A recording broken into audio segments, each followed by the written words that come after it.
programa de hoje a gente vai conversar com Contardo Caligares, italiano, nascido em Milão em 1948, escritor, ensaísta e psicanalista, autor de 3 livros de ficção e vários livros de ensaio. Bom, você estudou o que, afinal? Porque eu sei que você nasceu em Milão, depois você foi para a Suíça, onde você também estudou, para a França e acabou virando psicanalista. Conta um pouquinho desse seu itinerário. Nos detalhes acaba sendo um itinerário um pouco chato, mas grosso modo, eu na Itália, depois de ter terminado a maturidade clássica, como se diz, na Itália eu entrei primeiro em ciência política, mas no fundo não fazia nada, trabalhava. Eu traduzia romances policiais do inglês para o italiano. Trabalhei como fotógrafo naquela época. À noite eu imprimia fotografias para a ANSA, a Agência Nacional de Imprensa Italiana. Em um dado momento decidi levar a sério os estudos universitários. Aí fui para Genebra, na Suíça. O francês era também uma língua que eu falo como italiano ou como inglês, desde muito cedo. Porque Genebra é ali do lado de Milão, né? Para a gente é longe, mas vocês são vizinhos. Certo, é relativamente perto. E aí eu cheguei lá e fiz 2 coisas. Fiz uma formação em letras. Aí eu entrei numa coisa que se chamava opção epistemologia. Em filosofia, opção epistemologia. Uma metade dos cursos aconteciam no Instituto Jean-Jacques Rousseau, que é onde Piaget ainda lecionava, eram os últimos anos.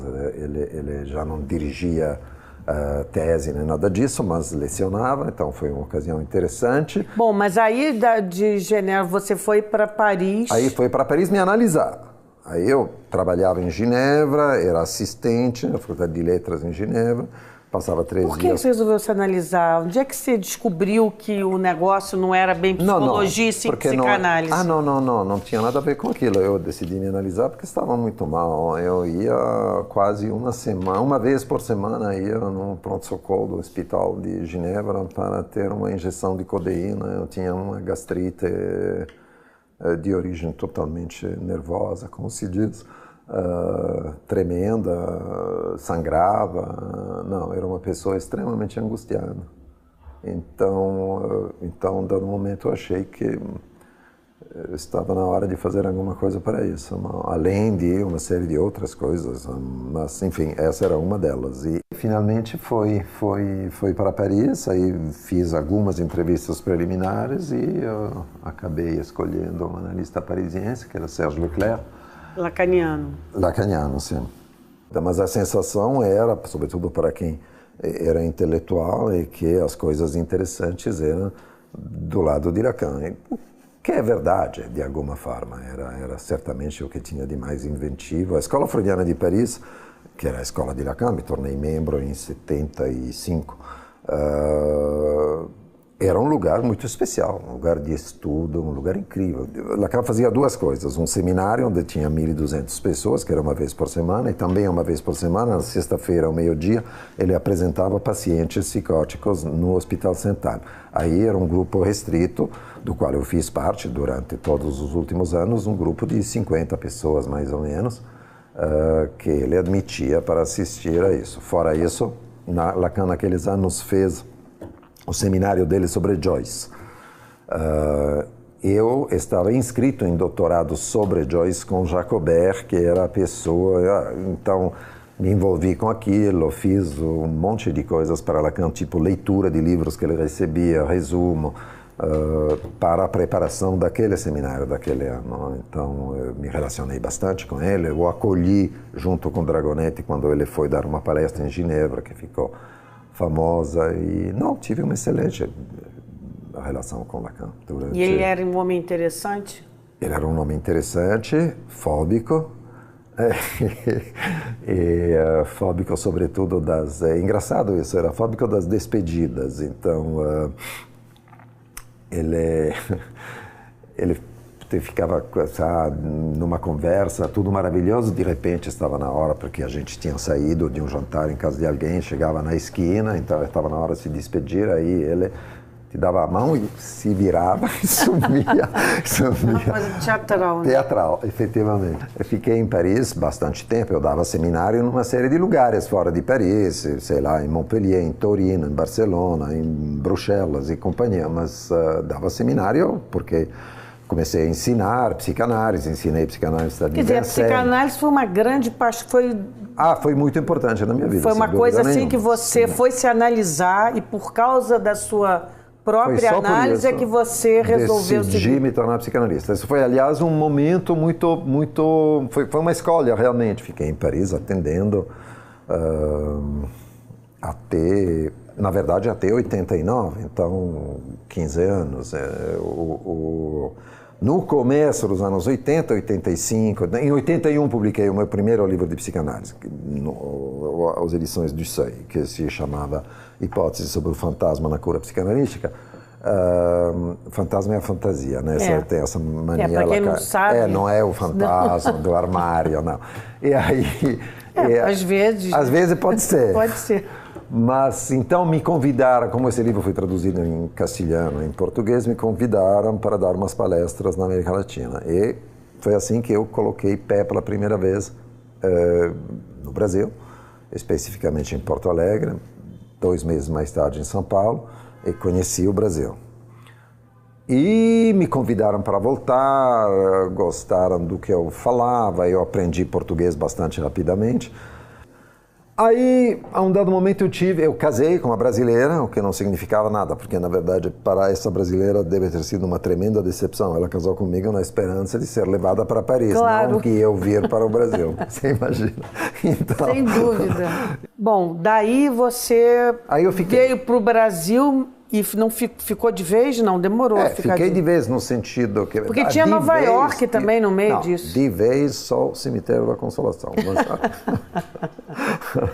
Fiquei, então, em 89 fiquei, digamos, de vez, mas em 94 fui embora para Nova York.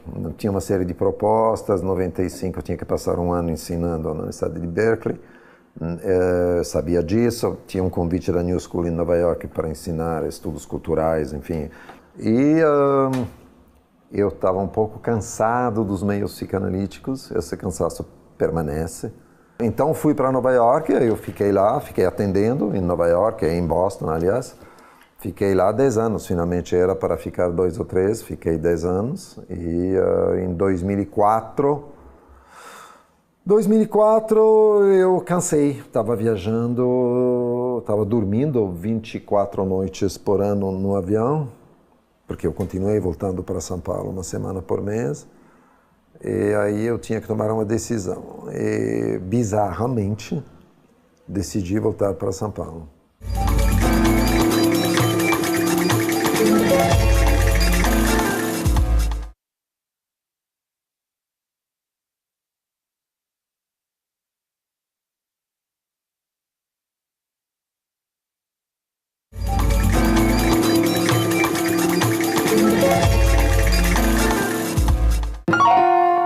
Você está assistindo a Umas Palavras e o nosso entrevistado de hoje é o psicanalista e escritor Contardo Caligares.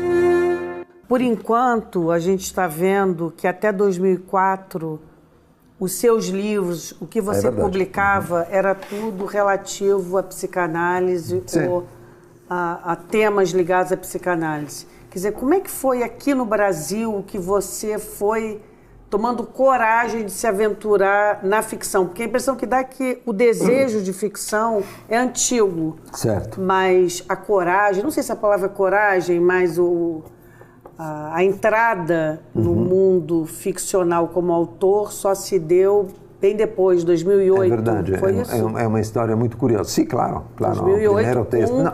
Não é primeiríssimo, o primeiro texto publicado de ficção que tem o tamanho no mínimo de uma novela ou de um romance curto, que o primeiro é mais curto, foi aquele e foi em português.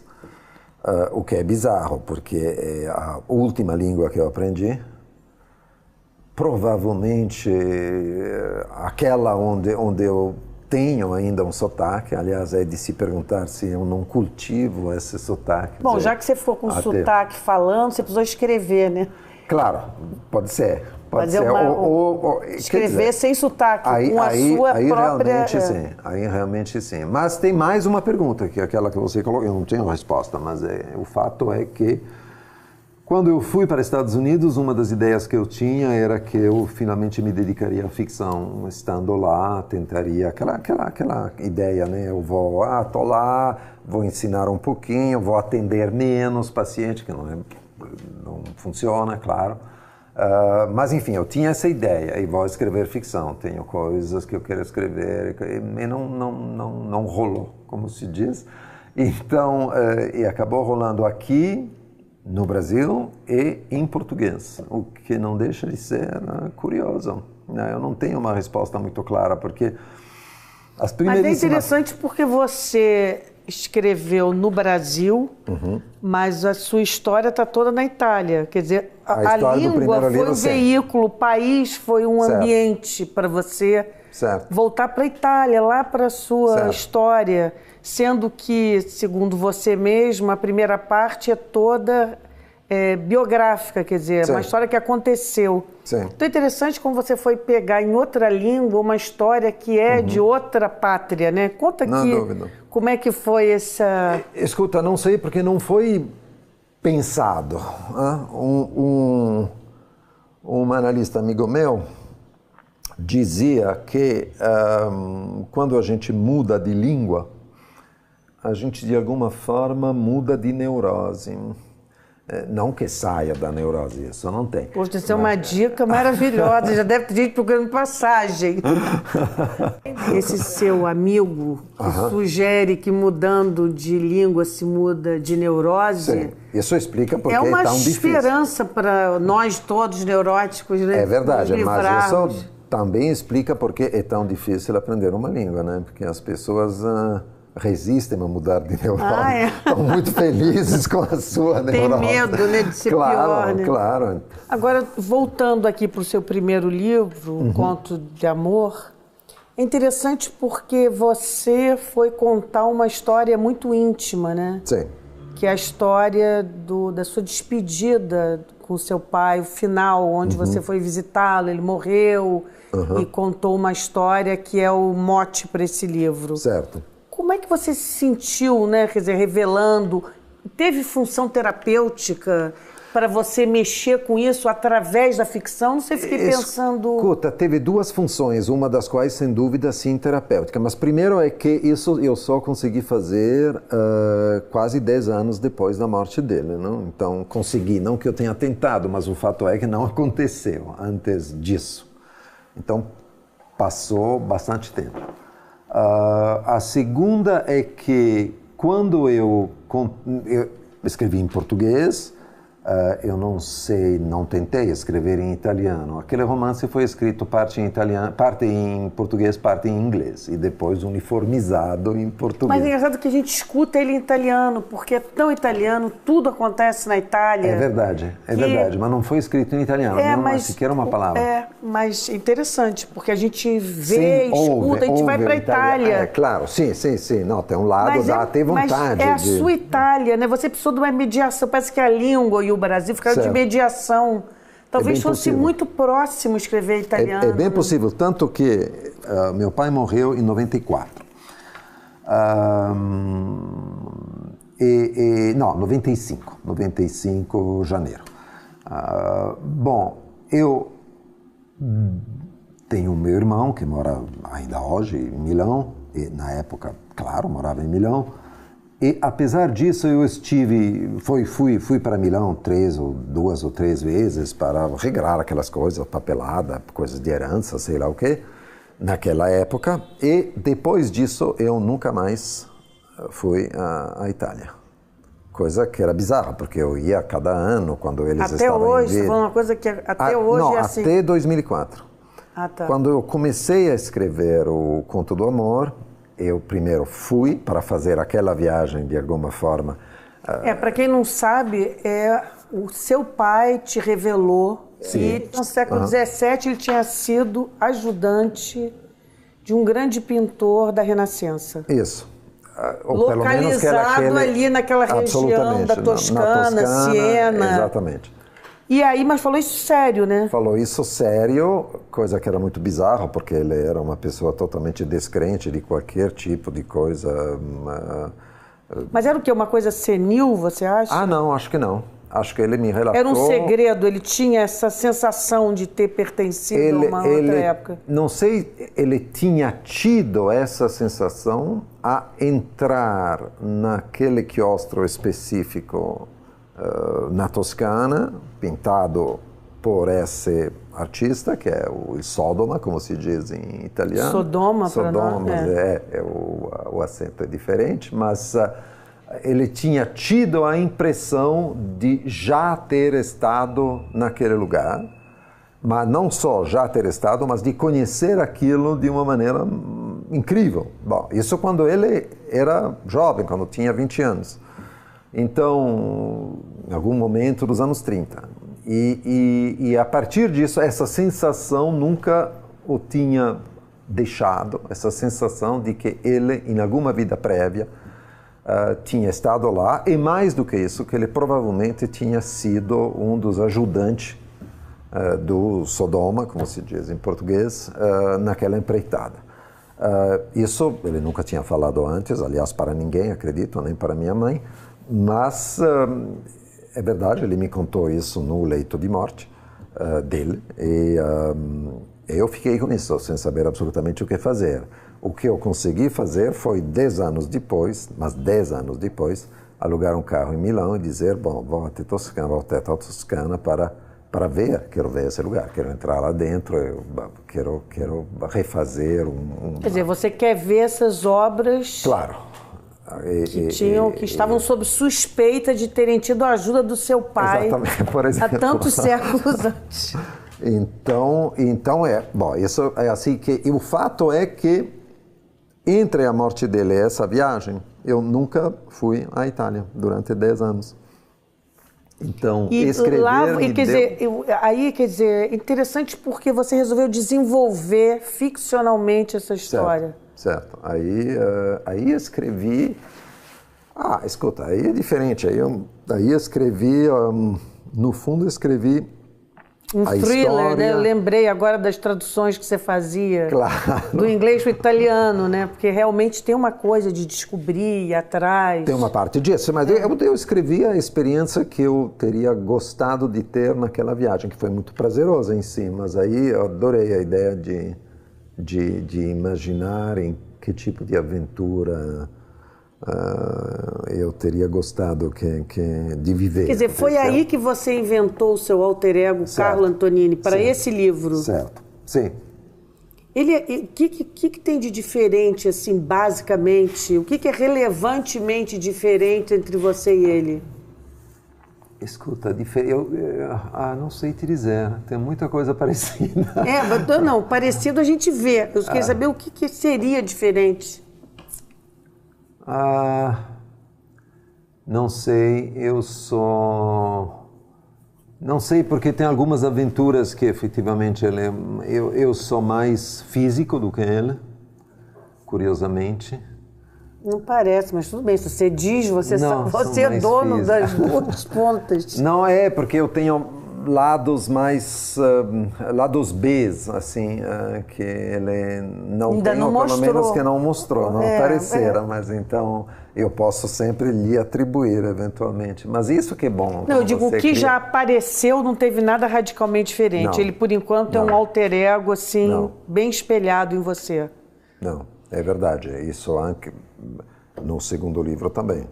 E aí passamos para a Mulher de Vermelho e Branco... Que, na verdade, acontece antes. Acontece antes? Na vida dele. Acontece antes. Mas você só foi escrever depois? Sim, claro.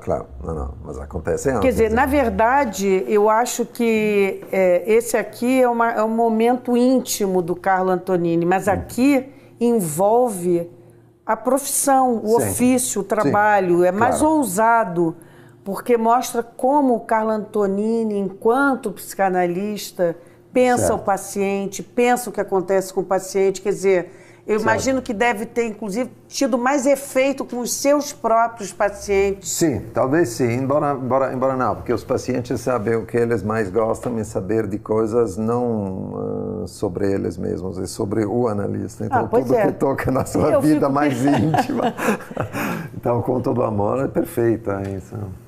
As pessoas acabam se sentindo de alguma forma interpretadas, por exemplo, pela minha coluna de cada semana, o que geralmente enriquece a fala, a consideração. Bom, então, efeitos negativos, eu diria praticamente nenhum. Agora, tudo isso é muito menos forte do que eu imaginava ou mesmo receava que acabasse sendo, porque sim, tudo bem, é verdade, o cara lê o romance, então sabe, sei lá, conhece esses lugares, pode até usar aquele romance, o primeiro em particular, para fazer uma viagem para a Toscana, vai servir de guia turística. Eu vou seguir o roteiro do meu analista. Exatamente. Onde ele foi depois que o pai dele morreu. Exatamente. E tem até restaurante, tem tudo. Até eu fiquei interessada. Então, tudo bem, pode fazer tudo isso, mas no fundo, uma vez que está no meu consultório comigo, eu não sou mais aquela pessoa, entendeu? Quer dizer, essa é a diferença para o Carlo Antonini. No seu consultório, você é o Contardo Caligaris, não tem Carlo Antonini, não entra. Não, mas não porque eu proíbo. Eu entendi, mas é porque... De fato não entra. Então, os efeitos são poucos e, se houver, são benignos. Porque não, o Carlo Antonini está ganhando corpo, né, digamos assim, claro, e espaço, né?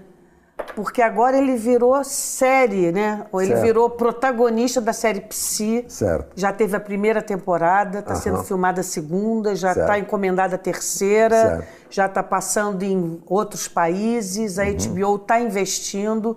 Quer dizer, o nome disso é sucesso. O Carlo Antonini é um sucesso. Sim. Então, quer dizer, como é? Vou ficar invejoso dele.